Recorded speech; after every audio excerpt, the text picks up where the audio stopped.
There are things we only believe when we see them, and even when we see them, we still doubt. Imagine a millionaire man, used to commanding the world, sprawled on the ground, covered in debris, and saved by a barefoot boy, ribs showing. Now, imagine this man, looking at the child's arm, and recognizing a bracelet he himself buried 22 years ago. If you're someone who enjoys a good story, go ahead and hit like and subscribe. Otherwise, you'll miss the rest of this tale filled with mystery, dry tears, and unresolved past. His name was Baltazar Ferraz, businessman, owner of a construction company, owner of banks, owner of people, and on that grey morning, he was leaving his own building when the explosion swallowed everything. Glass flew, cars flipped, the sky turned brown with dust and screams. "Get the man here!" a firefighter shouted. But it wasn't him who pulled the old man from the rubble. It was a boy, skinny, face grey from dust, eyes wide open, and a bracelet on his left arm. Blue, cheap plastic, with a name written in ballpoint pen, Rafinha. Baltazar's eyes widened. The world around spun slowly, as if God had hit the slow-motion button. "Where did you find that?" he managed to whisper, pointing to the bracelet. But the boy simply replied, "It fell from my crib. I never took it off." "Crib?" My mom said it was the only gift my dad left. The silence hit hard. Baltazar coughed, tried to get up, but collapsed again. The boy knelt down, wiped his face and said softly, "Calm down, sir. You're safe now." But no one there was really safe. Not the old man, not the boy, not the past they both carried without knowing. Baltazar squinted and saw the bracelet again. Blue, plastic, and the name he had written before walking out of that maternity ward 22 years ago. Yeah, the world turns, and sometimes it spins with a vengeance. There are wounds that don't bleed. They just pulse inside, quiet, waiting for the day to open. And that's exactly what happened to Baltazar when he woke up hours later in the hospital. Arm in a cast, cracked rib. But what really hurt didn't show up on an X-ray. "Doctor, where's the boy?" he asked, hoarse, mouth dry like gravel on an old road. "What boy, Mr. Baltazar?" "The one who pulled me from the rubble. The little one, with the blue bracelet. His name was Rafinha." The doctor looked at the nurse. "Sir, no child was reported at the scene. You were brought in by firefighters." "The lies!" he almost screamed, trying to sit up. "He was there! He pulled me out! I saw his face, I touched him, I saw the bracelet, for God's sake!" The nurse approached slowly, with that look of someone who's seen rich men hallucinate before. Baltazar hit the hospital bed in frustration, but it wasn't anger at them, it was at himself, because that bracelet did exist. He had it made. Simple, plastic, wrote it with his own hand. Raphael, 0327. That was 22 years ago. And it was the last thing he gave to the son he abandoned. Yes, Baltazar had a son, or maybe never truly had, since he fled before seeing the child open his eyes. The mother's name was Glaucia. They lived together, but they didn't live. He said he loved her, but he never committed, and when she got pregnant he disappeared, left only the check and the bracelet. And now, 2 decades later, the boy with the bracelet saves him from a collapsed building. As if fate had said, "You're not dying, not yet. You're going to face what you left behind." But there was a problem. No one knew anything about Rafinha, not the hospital, not the firefighters, not the list of victims. It was as if the boy were a ghost, or an angel. Baltazar had surveillance footage reviewed, questioned employees, offered money. Nothing. No child was recorded in the rescue. No blue bracelet. And that's when he remembered, the child's voice at the edge of the rubble.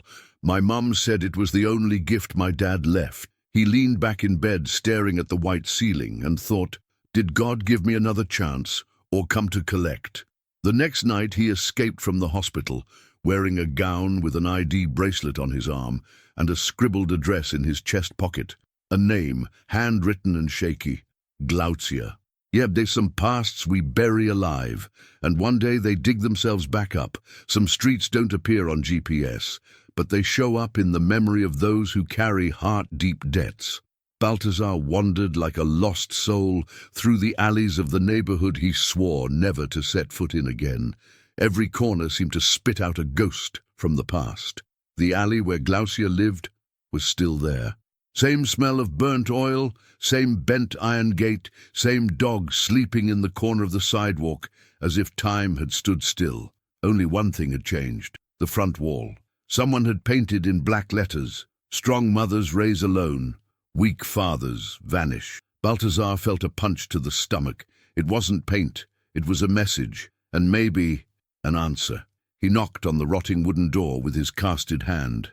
Nothing. Called out once, twice, 3 times, until an older woman opened the upstairs window. "Glaucia's not here," she said curtly. "And Raphael, her son?" he ventured. "And who are you to ask?" "I'm just a man trying to fix what he broke." She came down. Her eyes were as hard as dry ground. "Glaucia died 3 months ago. Cancer. Suffered in silence, as always. Refused hospital. Refused visitors. And the boy." "Boy?" she scoffed. "Rafinha's a grown man now, but no one's seen him for weeks. Disappeared after his mother died. No one knows where he is." Balthazar felt the ground give way, as if everything had collapsed again. "Do you know if he wears a blue bracelet with a name?" "He never took that thing off since he was a child. Said it was a reminder of his father, as if a father were a gift, right?" She spat the sentence like venom. He lowered his head. The woman stared at him. "You're the father, aren't you?" Silence. "Yes." "Too late. But you came." She went back inside and returned with a shoebox, handed it over without a word. Inside, a faded photo, an unsent letter, and the other bracelet. Identical, lightly scratched with familiar handwriting. "For when you come back." Balthazar sat on the doorstep and cried. Not a loud cry. He cried silently from within, with his soul, like someone asking for forgiveness without knowing if it will ever come. And in that moment, he heard a child's whisper, or maybe just a memory. "My mom said it was the only gift my dad left, but now he wanted to leave more. He just didn't know if there was still time." What he didn't know is that Rafinha was closer than he imagined, and the reunion wouldn't be like he dreamed. Some things can't be erased, not by time, not by holy water. And that night, with wind blowing dust and longing, Balthazar realized that guilt also has an address, and echoes when we least expect it. He sat for hours in front of Glaucia's house. The alley emptied, the moon rose, the streetlights flickered.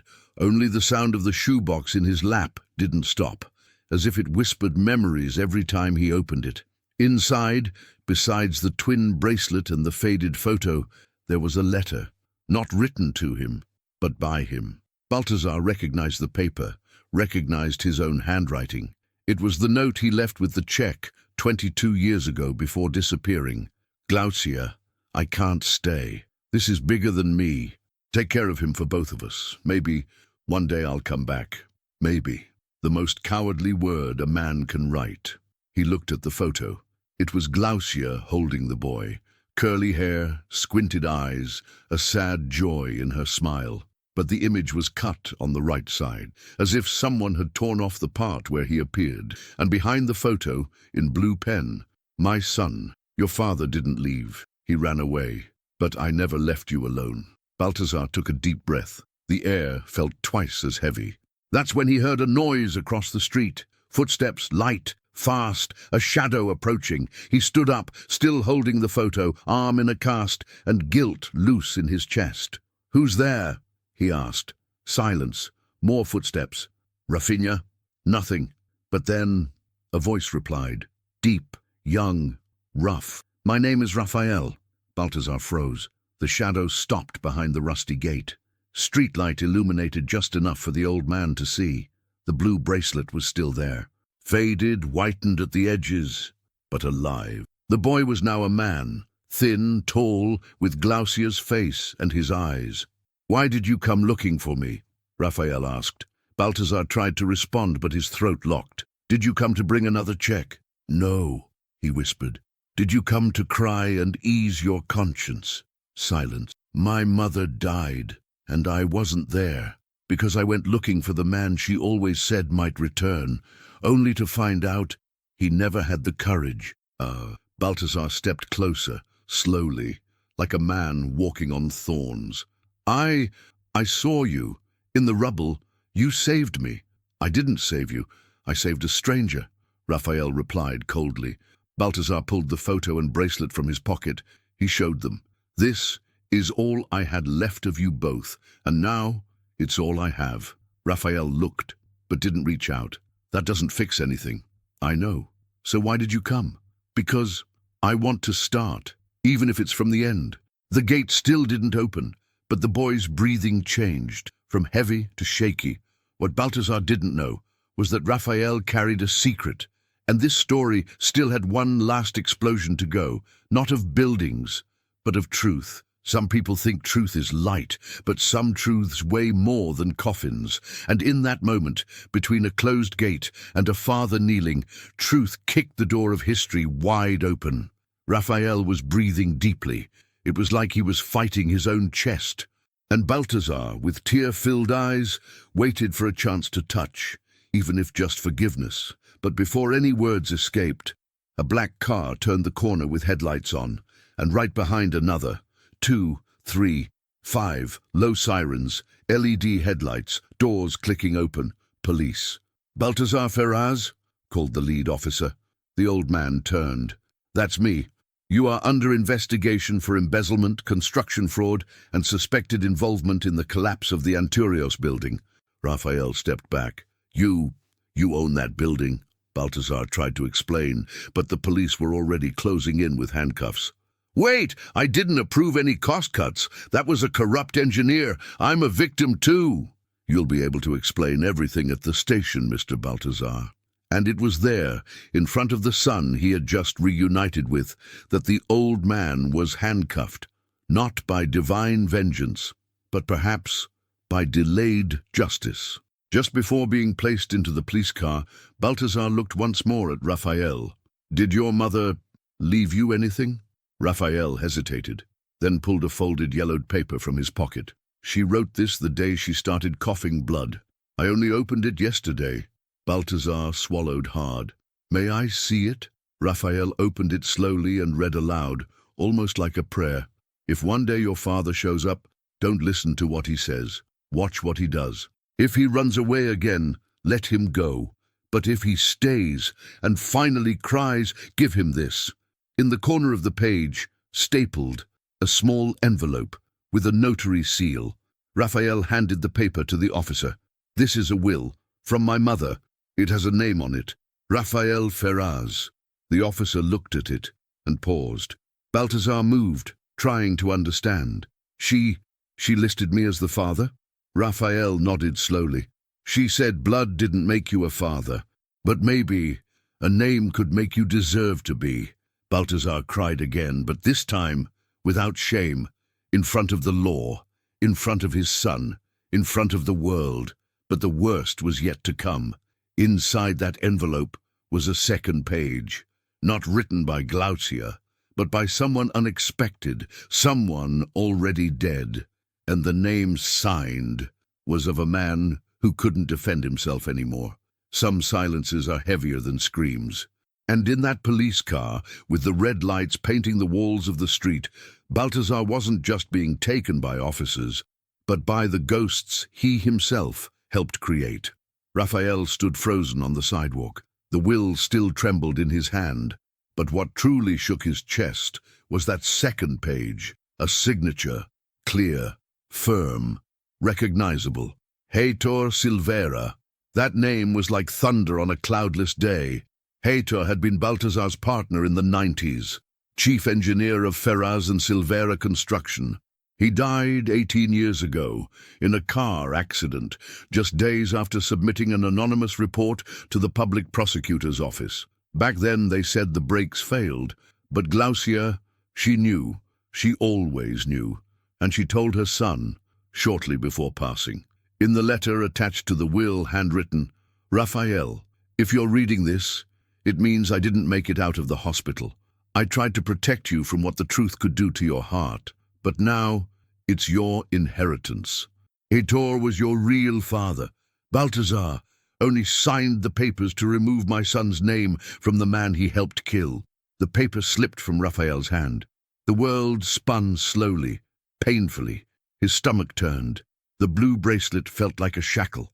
"No, this can't be," he murmured. But it was. The man he thought abandoned him was just a usurper, a murderer disguised as a father, and the man he should have resented for never showing up died trying to do the right thing. Glaucia had hidden it all to protect her son's heart, but time always collects its dues, and now the boy from the rubble didn't even know who he was anymore. That iron gate became a prison, and the alley a graveyard of memories. Hours later, Raphael went to the old office of the construction company, a vacant building, abandoned, graffiti on the walls, shattered windows. There he found old documents, construction photos, and a locked secret drawer. With the same notary symbol from the envelope, he didn't hesitate, broke it open with a screwdriver. Inside, a CD, on the label, handwritten, "If anything happens to me, give this to the police. HS." Raphael's heart raced, because inside that CD might be the confession of everything, and maybe the key to a justice no one had the courage to unlock. But who said truth comes easy? That very night, someone followed him home, and just as he turned on the computer to view the CD's contents, the power went out, the entire street lost electricity, and outside the window he saw a car parked. Lights off, tinted windows. Someone didn't want him to see what was on that disc, and this time he was alone. Some nights aren't dark just because of the lack of light.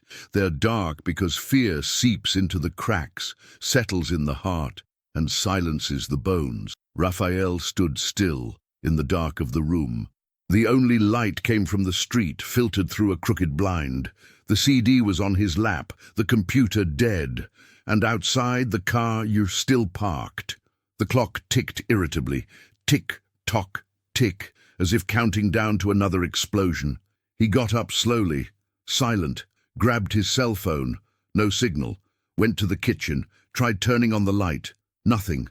And then a sound, tap, tap, tap, not at the door, at the window, a shadow. "Raphael," a voice whispered from outside. "Who's there?" he shouted.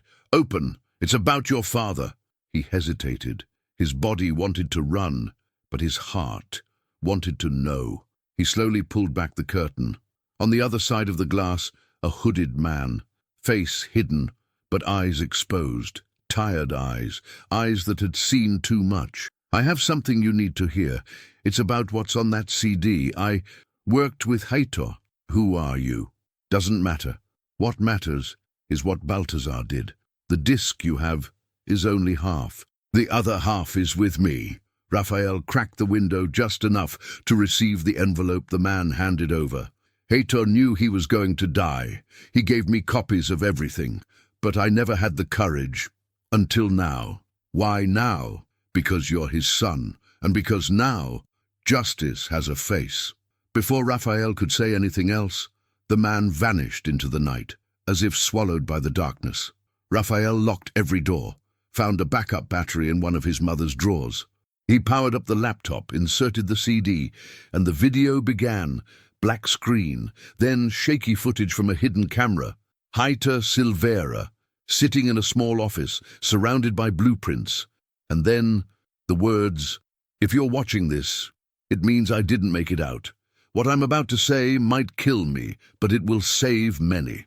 Raphael held his breath. Heitor spoke of millions embezzled, of concrete replaced with sand, of buildings sold with forged documents, and of one specific contract, the Anturios building, the same one that collapsed, with Balthazar inside. "I signed it, but I was forced. They threatened me. The day after I record this, I'll take everything to the prosecutor. If I don't make it, know this. It was Balthazar Ferraz." The recording stopped. Silence exploded in the room. Raphael leaned back in his chair, face pale, soul trembling. That night, he didn't sleep. That night, the son became a warrior. And the next morning, at exactly 8 a.m., he walked into the public prosecutor's office, handed over everything, and said, "My name is Raphael Silveira, son of the man they tried to silence, but now I'll be the one to speak." On the other side of the city, Balthazar was informed of the pre-trial detention, but more than handcuffs. It was the name Silveira echoing on TV that hurt most, because the truth had finally been born, and it bore the face of the boy with the blue bracelet. Some battles aren't won with swords, they're won with the courage to reveal the past to the world, even if it hurts. And Raphael went to war. At the preliminary hearing, the courthouse was packed. Cameras, journalists, politicians. Balthazar, suited up, sat between two expensive lawyers, but for the first time, he looked like an old man, not an untouchable businessman. Raphael entered holding a folder. Inside it, the CD, the letter from his mother, the will, and the surname he once swore never to carry, but now insisted on honoring. Silence fell over the room as he walked past, as if the floor itself knew the weight the boy carried in his steps. The judge called for order. "Mr. Raphael Silveira, you have the floor." He stood, looked out at the courtroom, then at the man who still carried the title of father. "Your Honor, I didn't come here for revenge. I came for truth. For years I thought I had been abandoned. But the truth is worse. I was erased. My real father died trying to protect the innocent.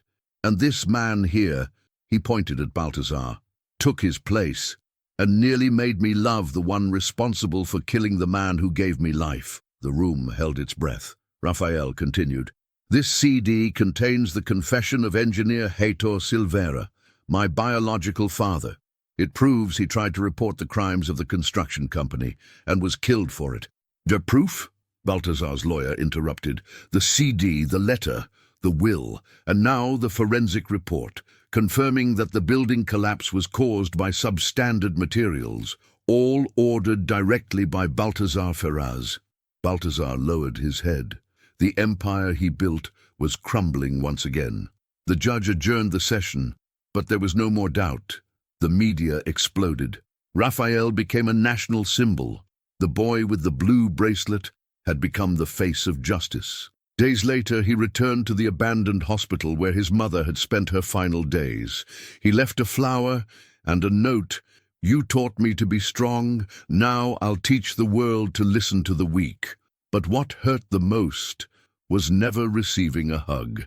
Not from the father who died too early, nor from the other who lived too long to ever truly love. In prison, Balthazar received a letter, handwritten. No hatred, but no forgiveness either. "You didn't save my life in the rubble. I pulled you out of yours, and now we each must live with what's left." He read the letter in silence, folded it, tucked it into the chest pocket of his orange uniform, and wept. Not because he was in prison, but because he knew the only son he ever had close would never call him father. Some things we lose before we even gain them, and Raphael lost a father to gain a purpose. He lost the illusion to build truth. He lost childhood, but rebuilt his name. 2 months after the trial, the city was still buzzing about the case. TV shows, newspapers, radio, social media, all repeated the same headline. "Raphael Silveira, son of murdered engineer, exposes billionaire Balthazar Ferraz in historic court battle." But Raphael didn't want fame. He wanted justice with a foundation and memory with structure.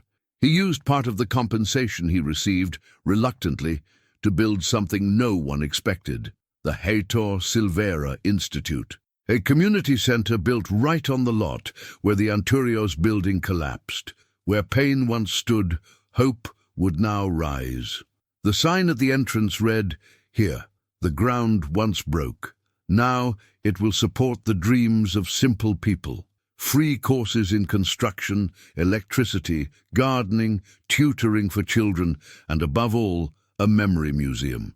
telling the stories of forgotten workers, of families who lost everything, and of a boy who never took off his cradle bracelet. On Inauguration Day, hundreds attended, but Raphael stayed in the back, quietly, only stepping forward when his name was called on the mic. "Rafael Silveira, the Institute bears your name and your courage. Speak to us." He stepped onto the small makeshift stage. The mic trembled in his hand, but his voice came out firm. "My mother used to say, we may be born small, but we don't have to die invisible. And my father planted a seed I only understand now. The world tries to bury us, but it doesn't know we're roots. Today isn't about revenge, it's about rebuilding. I'm not here to erase the name Baltazar Ferraz. I'm here to make the name Heitor Silveira flourish." The applause was genuine, but what touched everyone most was what came next. Raphael removed the blue bracelet from his wrist, kissed it, and placed it inside a clear glass block in the Institute's main hall. A plaque below read, "The bracelet that gave me a name now protects the name of the one who gave me life." Oh, ChatGPT Dees. In prison, Baltazar watched the scene on TV, alone in the corner of his cell. He choked on a dry sob. In that moment, he understood he had lost everything, but also realized that none of it had ever truly been his. Because fatherhood isn't about DNA, it's about presence. And Baltazar's presence had always been absence. Heitor, even in death, had built more. Days later, Raphael received an envelope from the penitentiary, no return address. Inside, a single sheet of paper, a poorly written request for forgiveness, and a piece of the original bracelet, the one Baltazar had made 22 years earlier. With a shaky pen, he had written on the back, "The bracelet was yours, the cowardice mine. Now, let the name be yours." Raphael read it, folded it, stored it away, but he didn't respond. Because sometimes silence is the only inheritance we can offer to those who came too late. There are pains we don't forget, but we learn to plant over them so other stories can bloom. Raphael began walking the Institute's halls early in the morning. He liked the smell of fresh cement mixed with the volunteers' coffee. He liked the sound of children laughing, of hammers striking, of voices blending into dreams. But on that day, he carried something in his pocket, something he needed to bury. He went to the central flower bed of the newly opened garden, knelt, and began digging with his own hands. "What are you doing, mister?" asked a small voice behind him. It was a little boy, name tag Yoka, 6 years old, eyes like blackberries. Raphael smiled. "I'm planting a memory." "Is it a fruit?" "No, it's rarer, grows invisible roots, but if it grows strong, it becomes justice." The boy giggled, not quite understanding, but stayed. And there, in the dark soil, Raphael buried the old bracelet fragment, the one Baltazar had sent from prison, not as a keepsake, but as a confession. He covered it, closed the hole, and over it planted a plaque with a verse. "From what hurt me, I made roots. From what was denied to me, I made a path." Hocker looked at the plaque and asked, "Is that Raphael you?" It was. Now it's everyone who's ever been forgotten. "And the bracelet man, was he your dad?" "He was a piece of my story." "But a real dad is the one who leaves something worth passing on." In that moment, a group of volunteers called Raphael. A young mother needed a place for her child. Her husband had been injured at an illegal construction site. The same story, repeated with new names, new faces, but the same wound. Raphael went, he listened, he acted. And that afternoon, during the first class of the construction training course, something unexpected happened. The teacher, a retired bricklayer, asked the students to write a single word on a brick. Just one. The word they lacked most in life. One wrote peace, another lunch, a young woman respect. When it was Raphael's turn, he took the brick, thought, and wrote presence. He then placed the brick in the symbolic foundation of the Institute's new children's wing, where orphaned, abandoned, or at-risk kids would get tutoring, therapy, food, and hugs. But that night, alone, he returned to the flower bed, sat on the edge of the soil where he had buried the old bracelet, and he cried, not from pain, but from release, because burying that piece wasn't erasure.